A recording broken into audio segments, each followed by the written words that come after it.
पत्रलेखनात 6 पैकी 6 मार्क्स हवे असतील तर हा व्हिडिओ तुमच्यासाठी.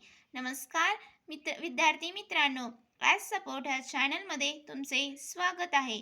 आज आपण इयत्ता 10वीचा जो उपयोजित लेखनामध्ये पहिलाच प्रश्न विचारतात पत्रलेखनाचा तो कसा सोडवावा जेणेकरून तुम्हाला देखील पैकीच्या पैकी मार्क्स मिळतील.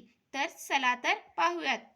तर सर्वप्रथम प्रश्न बघा कशा प्रकारे विचारतात. तर साहित्य सेवा वाचनालय साखरवाडी आयोजित स्पर्धाचे दिनांक 20 फेब्रुवारी सकाळी 9 वाजता. राज्यस्तरीय वक्तृत्व स्पर्धा व पारितोषिक वितरण सोहळा. प्रमुख पाहुणे श्री विक्रम मेहेंदळे, अध्यक्षा श्रीमती रेखा महाजन. स्थळ हुतात्मा सभागृह साखरवाडी. संपर्क आयोजक साहित्य सेवा वाचनालय साखरवाडी. आणि इथे ईमेल दिलेला आहे पहा, sahityaseva@gmail.com. तर कशा प्रकारे प्रश्न आपल्याला विचारतात. विनया देशमुख विद्यार्थी प्रतिनिधी या नात्याने विद्यालयातील 5 विद्यार्थ्यांना वक्तृत्व स्पर्धेत सहभागी करून घेण्यासाठी आयोजकांना विनंती करणारे पत्र लिहा.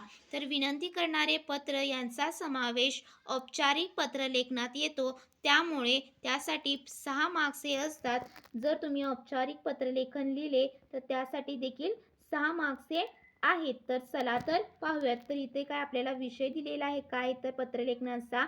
तर विद्यालयातील 5 विद्यार्थ्यांना वक्तृत्व स्पर्धेत सहभागी होण्याची इच्छा आहे, तर ते आयोजकांना तुम्ही विद्यार्थी प्रतिनिधी या नात्याने विनंती करायची आहे की सहभागी त्यांची नावे हे करून घ्या. तर चला तर आपण औपचारिक पत्र कसं लिहायचं ते पाहणार आहोत.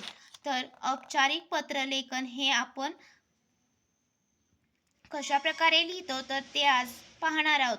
तर सर्वप्रथम तुम्हाला दिनांक लिहायचा आहे 12 फेब्रुवारी 2026. तर इथे 12-2-2026 असं अजिबात लिहायचं नाही.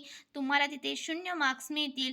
तर तुम्ही दिनांक मी जी लिहिलेली आहे तर अशाच फॉर्मॅटमध्ये तुम्हाला दिनांक हा बोर्डाच्या परीक्षेत लिहायचा आहे.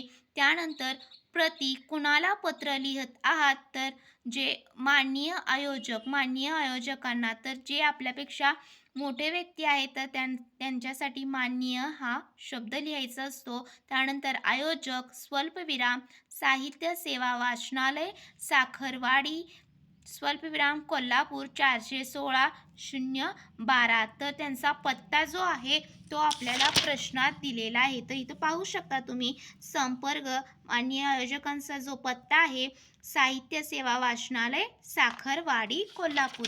तर हा पत्ता तुम्हाला जस्ट इथे कॉपी पेस्ट करायचा आहे. त्यानंतर विषय जो लिहायचा आहे तो वक्तृत्व स्पर्धेत नाव नोंदवण्याबाबत. तर विषय 2 ते 3 ओळीत जर तुम्ही तिथे लिहिला तर तुम्हाला देखील तिथे मार्क्स एक देखील मार्क्स हा मिळणार नाही. तुम्हाला फक्त 3 ते 4 शब्दात त्याचा विषय हा लिहायचा आहे. तर अशा प्रकारे दिनांक ते विषयपर्यंत तुम्हाला 2 मार्क्स हे त्यासाठी आहेत, ज्यामध्ये तुम्हाला व्यवस्थित अगदी विषय दिनांक कुणाला लिहिणार आहे त्यांचे नाव स्वल्पविराम यापैकी काही सुद्धा परीक्षेत लिहायला विसरायचे नाही. जर तुम्ही स्वल्पविराम जर तिथे नाही दिला तर तुम्हाला 2 मार्क्स हे मिळणार नाहीत. त्यामुळे तुम्ही व्यवस्थित अगदी याचा फॉर्मॅट लक्षात ठेवायचा आहे. जो फॉर्मल लेटर्स म्हणजेच औपचारिक पत्रलेखनाचा जो फॉर्मॅट आहे तो तुम्ही फॉलो करायचाच आहे. त्यानंतर पहा महोदय. तर आपण अनौपचारिक पत्रलेखनामध्ये प्रिय आई प्रिय तुमच्या मैत्रिणीचे नाव लिहितो, परंतु औपचारिक पत्रलेखनात आपण त्यांना महोदय लिहायचं असतं. त्यानंतर एक ओळ सोडून तर काय आहे पत्राचा मजकूर काय आहे तो अगदी आपल्याला 7 ते 8 ओळीत व्यवस्थित लिहायचा आहे. तर चला तर पाहूयात.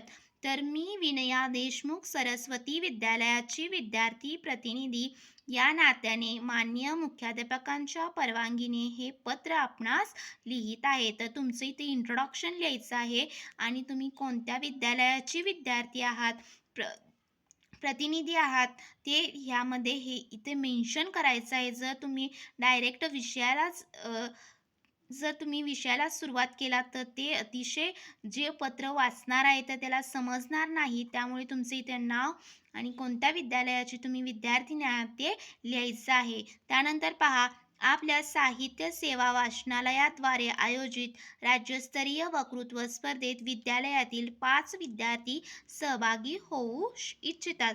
तर तुम्ही सांगायचं आहे की जे साहित्य सेवा वाचनालयाद्वारे जी राज्यस्तरीय वक्तृत्व स्पर्धा होणार आहे, त्यामध्ये आमच्या विद्यालयातील 5 विद्यार्थ्यांना हे यामध्ये सहभागी व्हायचे आहे. तर पुढे काय लिहिले आहे पहा, आपण या स्पर्धेसाठी त्यांची नावे नोंदवून घ्यावीत व त्यांना आपले कौशल्य सादर करण्याची संधी द्यावी ही नम्र विनंती. तर हे विनंती पत्र असल्यामुळे तुम्ही अत्यंत असे नम्र विनंती व्यवस्थित अगदी लिहायचं आहे पत्र, ज्यामध्ये बघा पत्राचा विषय जो असणार आहे तर वक्तृत्व स्पर्धेत नाव नोंदवून घेण्यासाठी काय करायचं आहे तर हे पत्र लिहायचं आहे माननीय आयोजकांना. तर त्या सहभागी होऊ इच्छिणाऱ्या विद्यार्थ्यांची नावे पुढीलप्रमाणे लिहायची आहेत. नाव आणि इयत्ता बघा, 5 विद्यार्थ्यांची नावे आणि त्यांची इयत्ता व्यवस्थित अगदी बॉक्स करून लिहिलेलं आहे. असंही तुम्ही लिहू शकता किंवा बॉक्स नाही केले तरी चालेल, पण एक अट्रॅक्टिव्हनेस दिसण्यासाठी यामध्ये केलेल्या आहे. त्यानंतर पहा, आपण दिलेल्या वेळेपूर्वी हे सर्व विद्यार्थी हुतात्मा सभागृहात हजर राहतील. आपण आमच्या विनंतीचा नक्की विचार कराल असा विश्वास आहे. तर अत्यंत हे मजकूर जो आहे, मेन मजकूर जो असतो तो 3 मार्क्ससाठी असल्यामुळे हे तुम्हाला अगदी व्यवस्थित असं तुमचा काय आहे पत्राचा विषय तो व्यवस्थित अगदी लिहायचा आहे. त्यानंतर पहा, कळावे तुमचं नाव म्हणजेच विनया देशमुख, विद्यार्थी प्रतिनिधी सरस्वती विद्यालय कोल्हापूर आणि पिनकोड दिलेला आहे. पत्ता आणि पिनकोड, ईमेल देखील लिहायला विसरायचं नाही, ज्यासाठी किती 1 मार्क्स असणार आहे. तर मी इथे जे पेन्सिलने मार्किंग लिहिलेले आहे ते तुम्हाला परीक्षेत लिहिण्याची अजिबात आवश्यकता नाही.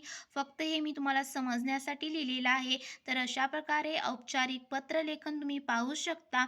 असंच लिहायचं आहे आणि हाच फॉर्मॅट तो तुम्ही परीक्षेत देखील फॉलो करायचा आहे आणि तुम्हाला 6 मार्क्स मिळवायचेच आहेत आणि ते तुम्ही मिळवालच अशी मी आशा करते. व्हिडिओ आवडल्यास नक्की लाईक करा. Thank you so much.